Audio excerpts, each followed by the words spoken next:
Hello बच्चों, let's see this question. The question says among the following, which hydrocarbon is not produced by Woods reaction? इनमें से कौन सा hydrocarbon जो है वुड्स रिएक्शन से प्रोड्यूस नहीं कर सकते and the options are methane, ethane, butane and octane. So the key concept of this question is key concept क्या है इस क्वेश्चन के अंदर? Wurtz reaction. Wurtz reaction. अब वुड्स रिएक्शन क्या होती है?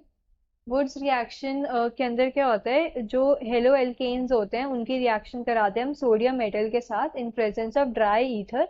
और इससे क्या होता है, जो हेलो एल्केन्स यानी जो दो एल्काइल हैलाइड के जो मॉलिक्यूल्स होते हैं वो क्या आपस में कपलिंग करते हैं और हमें उससे एल्केन मिलता है, सिमेट्रिकल एल्केन मिलता है वुड्स रिएक्शन के केस में हमें. सो वुड्स रिएक्शन क्या है? The reaction of haloalkanes with sodium metal. The reaction of haloalkanes. Haloalkanes जिन्हें हम क्या बोलते हैं, एल्काइल हैलाइड्स भी बोलते हैं, with sodium metal. Sodium metal in presence of dry ether. In presence of dry ether. Dry ether की presence में कराते हैं और इससे हमें क्या मिलते हैं? एल्केन मिलते हैं. Results in the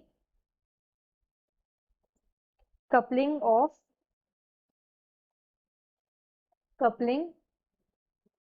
of two molecules of alkyl halide.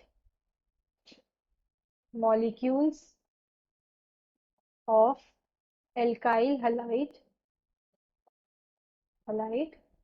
to give alkane. इससे हमें क्या मिल जाता है? एल्केन.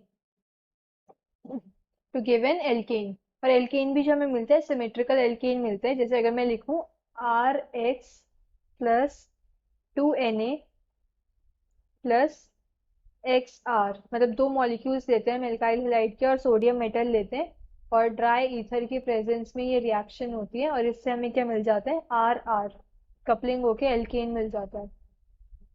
तो इससे हमें क्या पता लग रहा है कि जो हमारा पेरेंट मॉलिक्यूल होता है और जो हम और पेरेंट मॉलिक्यूल होता है और जो हमें वुड्स रिएक्शन से जो प्रोडक्ट मिल रहा है उसके अंदर के डबल एटम्स होते हैं as compare to parent atom. अगर हमारे पेरेंट मॉलिक्यूल के अंदर 4 एटम्स है, 4 कार्बन एटम्स है, तो जो हमें वुड्स रिएक्शन से प्रोडक्ट मिलेगा कपलिंग के बाद उसके अंदर क्या होंगे? 8 कार्बन एटम्स होंगे.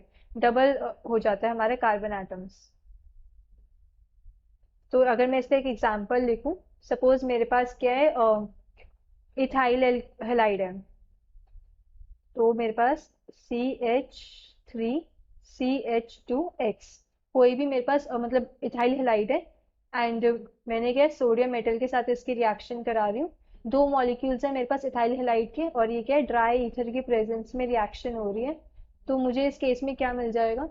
CH3CH2 then CH2CH3. दोनों की क्या है? कपलिंग हो जाएगी और कपलिंग होने के बाद मुझे मिल जाएगा यहाँ से ब्यूटेन. 4 कार्बन है इसके अंदर और यहाँ पर मेरे पास क्या था? इथाइल हैलाइड थी. इथाइल हैलाइड जिसके अंदर क्या थे? 2 कार्बन एटम्स थे. तो हमें क्या डबल कार्बन एटम्स मिलते हैं और सिमेट्रिकल मॉलिक्यूल मिलता है. तो क्वेश्चन में हमसे पूछा है कि इनमें से कौन सा हाइड्रोकार्बन है जो हमें वुड्स रिएक्शन से नहीं मिलेगा. तो फर्स्ट ऑप्शन क्या है? मीथेन. अब मीथेन के अंदर क्या है? मीथेन के अंदर सिर्फ सिंगल कार्बन होता है. Methane is CH4. तो ये क्या है? हमें वुड्स रिएक्शन से नहीं मिल सकता बिकॉज इसके अंदर एक ही कार्बन प्रेजेंट है. और हमारे जो वुड्स रिएक्शन से प्रोडक्ट मिलते हैं उसके अंदर क्या पेरेंट मॉलिक्यूल से डबल कार्बन एटम्स प्रेजेंट होते हैं. तो मीथेन क्या है? वुड्स रिएक्शन से हमें नहीं मिल सकता. वेयर इथेन, इथेन हमें वुड्स रिएक्शन से मिल सकता है अगर हम क्या मिथाइल हैलाइड यूज करें. हम मिथाइल हैलाइड यूज करेंगे लाइक CH3X यूज करेंगे तो उनकी कपलिंग से क्या है? CH3CH3 हमें मिल जाएगा जो क्या होता है? इथेन. नाउ ब्यूटेन, ब्यूटेन भी हमें वुड्स रिएक्शन से मिल सकता है अगर हम पेरेंट मॉलिक्यूल जो है इथाइल हैलाइड यूज करें. इथाइल हैलाइड के अंदर क्या होगा? जैसे मैंने एग्जांपल लिया, इथाइल हैलाइड लेंगे तो हमें क्या? ब्यूटेन मिल जाएगा. नाउ फोर्थ ऑप्शन है ऑक्टेन. ऑक्टेन भी हमें वुड्स रिएक्शन से मिल सकता है अगर हम क्या है? ब्यूटाइल हैलाइड यूज करें. 4 कार्बन वाली अगर हैलाइड यूज करेंगे तो उनकी कपलिंग से क्या है? हमें ऑक्टेन मिल जाएगा हैविंग 8 कार्बन एटम्स. सो ऐसा हाइड्रोकार्बन जो नहीं कर सकते हम प्रोड्यूस वो है methane. The final answer is methane. Hope you understood this well. Best of luck.